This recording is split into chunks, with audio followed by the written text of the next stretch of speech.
Bismillahirrahmanirrahim. Assalamualaikum warahmatullahi wabarakatuh. Perkenalkan, nama saya Muhammad Iksan Adriansyah dengan NIM B1B1 20147. Saya mahasiswa dari Universitas Haloleo, Fakultas Ekonomi dan Bisnis, jurusan Manajemen. Saya akan sedikit menjelaskan materi perilaku organisasi tentang memahami kerja tim. Apa itu kerja tim? Kerja tim adalah bagaimana sekelompok orang bersatu untuk berkolaborasi atau bekerja sama untuk mencapai sebuah tujuan. Dalam tim ada beberapa jenis yang kita harus ketahui. Yang pertama, tim penyelesaian masalah. Tim penyelesaian masalah adalah kelompok-kelompok yang terdiri atas 5 atau 12 orang karyawan dari departemen yang sama yang bertemu selama beberapa jam setiap minggu untuk mendiskusikan berbagai cara peningkatan kualitas, efisiensi, dan lingkungan kerja. Yang kedua, tim kerja yang mengelola diri sendiri. Tim kerja yang mengelola diri sendiri adalah kelompok-kelompok yang terdiri atas 10 sampai 15 orang yang memikul tanggung jawab dari para pengawas mereka terlebih dahulu. Akibatnya, posisi pengawas menjadi tidak begitu penting. Yang ketiga, tim lintas fungsional adalah para karyawan yang berasal dari tingkatan hierarki yang kurang lebih sama, tetapi dari berbagai bidang pekerjaan yang berbeda. Dan yang terakhir, tim lintas virtual adalah tim yang menggunakan teknologi komputer untuk menyatukan anggota-anggota yang terpisah secara fisik guna mencapai tujuan bersama. Berikutnya, bagaimana cara menciptakan tim-tim yang efektif? Untuk menciptakan tim yang efektif, kita harus memahami beberapa konteks. Yang pertama, sumber daya yang memadai. Yang berikutnya, bagaimana cara menciptakan tim-tim yang efektif? Untuk menciptakan tim yang efektif, kita harus memahami beberapa konteks.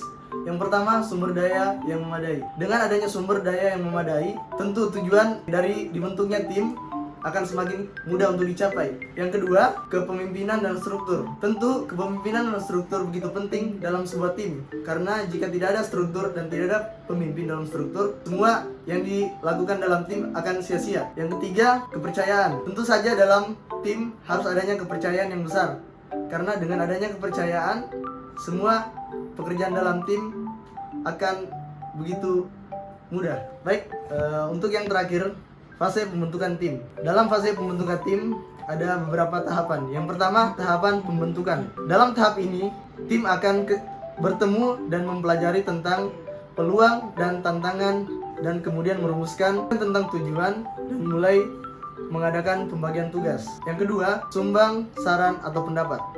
Pada tahap ini, para anggota bisa menyatakan pendapat tentang karakter dan integritas dari anggota lain, dan diharapkan untuk menyuarakan pendapatnya. Yang ketiga, etika dan tata tertib. Penyelesaian perbedaan pendapat ataupun konflik dapat berakibat pada hubungan yang lebih akrab. Dengan demikian, semangat kerjasama akan lebih meningkat. Pada tahap ini, semua anggota tim mengambil tanggung jawab dan memiliki ambisi untuk bekerja demi keberhasilan tujuan tim. Baik, untuk tahap yang terakhir yaitu pelaksanaan. Pada tahap ini, supervisor tim selalu berpartisipasi. Tim akan membuat keputusan-keputusan yang diperlukan. Bahkan, tim yang berkinerja paling bagus akan bisa melakukan evaluasi dalam setiap tahap yang telah dilaluinya dan bisa melakukan revisi. Baik, mungkin itu saja pemaparan materi tentang tim kerja dari saya. Jika ada yang kurang dimengerti, mohon maaf. Wabillahi taufiq wal hidayah. Wassalamualaikum warahmatullahi wabarakatuh.